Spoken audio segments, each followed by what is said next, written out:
গত 5 আগস্ট ছাত্র জনতার আন্দোলনের মধ্য দিয়ে পদত্যাগ করেছেন সাবেক প্রধানমন্ত্রী শেখ হাসিনা। তারপর থেকে বাংলাদেশের অন্তর্বর্তীকালীন সরকারের প্রধান উপদেষ্টার দায়িত্বে আছেন ডক্টর মোহাম্মদ ইউনূস। অন্তর্বর্তী সরকারের প্রধান উপদেষ্টা ডক্টর মোহাম্মদ ইউনূস ভবিষ্যতে নিজেই নির্বাচনে অংশ নেবেন কিনা তা নিয়ে ছিল নানা আলোচনা। এ সংক্রান্ত প্রশ্নের উত্তর দিয়েছেন ডক্টর ইউনূস। জাতিসংঘের সাধারণ পরিষদের অধিবেশনে অংশ নিতে বর্তমানে যুক্তরাষ্ট্রে অবস্থান করছেন ডক্টর ইউনূস। অধিবেশনের ফাঁকে স্থানীয় সময় মার্কিন সংবাদ মাধ্যম নিউ ইয়র্ক টাইমস আয়োজিত ক্লাইমেট ফরওয়ার্ড নামের একটি অনুষ্ঠানে যোগ দেন তিনি। অনুষ্ঠানে জলবায়ু পরিবর্তন, শেখ হাসিনাকে বিচারে মুখোমুখি করা এবং নির্বাচন আয়োজন সহ বিভিন্ন বিষয়ে কথা বলেছেন প্রধান উপদেষ্টা।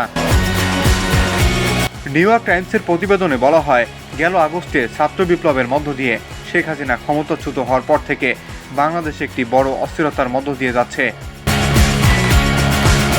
প্রতিবেদনের মতে, নির্বাচন সংক্রান্ত এক প্রশ্নের জবাবে ডক্টর ইউনূস বলেন, বাংলাদেশে কবে নির্বাচন হবে এর কোনো সময়সীমা তার কাছে নেই। যেসব কমিশন গঠন করা হয়েছে তারা আগামী মাসে তাদের সংস্কার সুপারিশ দেবেন বলে আশা করা হচ্ছে। তারপরে বাংলাদেশ নির্বাচনের জন্য একটি তারিখ নির্ধারণ করবে।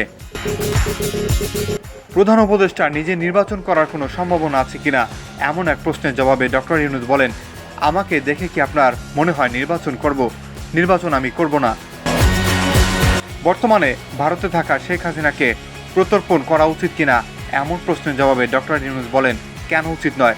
যদি সে অপরাধ করে থাকে তাকে প্রত্যর্পণ এবং বিচারের আওতায় আনা উচিত।